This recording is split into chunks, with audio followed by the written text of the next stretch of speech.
తీయించాలి తీయించాలి గుర్రపడెక్క తీపించాలి తీయించాలి తీయించాలి గుర్రపడెక్క తీపించాలి తీయించాలి తీయించాలి గుర్రపడెక్క తీపించాలి తీయించాలి తీయించాలి గుర్రపడెక్క తీపించాలి ఆదుకోవాలి ఆదుకోవాలి ఆదుకోవాలి ఆదుకోవాలి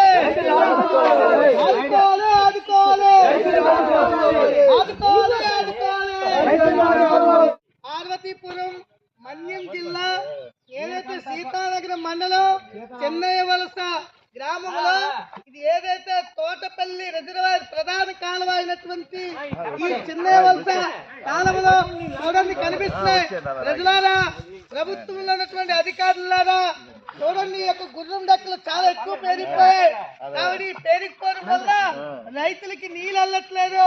కాబట్టి రైతులకి నీళ్ళు వెళ్ళాలంటే ప్రభుత్వం చనువు తీసుకొని కొంచెం రైతులకి ఏదైతే మీరు ఆనందాలు ఇవ్వాలనుకుంటున్నారో ఈ గుర్రం డెక్కలు తీస్తే రైతుల పంటలన్నింటికి కూడా నీళ్ళు వెళ్తాయి. కాబట్టి కొంచెం అర్థం చేసుకొని ప్రభుత్వ అధికారులారా కొంచెం మీరు మా రైతుల మీద కన్ను పెట్టండి. మీ 5 ఏళ్ళు కూడా నోట్లోకి వెళ్ళాలంటే రైతులు పండించే పంట ఉంటేనే.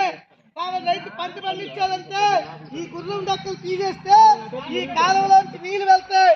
కాబట్టి దయచేసి పార్వతీపురం కలెక్టర్ గారికి, సీతానగరి ఎంఆర్ఓ గారికి, అదేవిధంగా నీటిపారుదల శాఖ అధికారులకి, మా యొక్క ఉత్తరాంధ్ర చెరువుల పరిరక్షణ సమితి గౌరవ అధ్యక్షులు మీ భారత మహారాజు విన్నపించుకుంటున్నారు.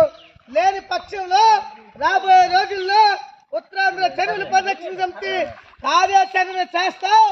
ఈ గుర్రం డెక్కలు మీరు ఎందుకు తీయించరు, ఈ యొక్క నీటి పారుదల శాఖ ఎందుకు ఉన్నట్టు ఈ ప్రజలకి మేము తెలియజేసేటటువంటి కార్యాచరణ మేము నిరూపిస్తాం. కాబట్టి రైతులందరూ కూడా ఈవేళ శ్రమించి ఈవేళ వాళ్ళ శ్రమదానంతో మనందరికీ కూడా అన్నం పెడుతున్నారు. ఈ విషయాన్ని గుర్తుపెట్టుకోవాల్సిందిగా అధికారులందరికీ కూడా విన్నపిస్తున్నాం.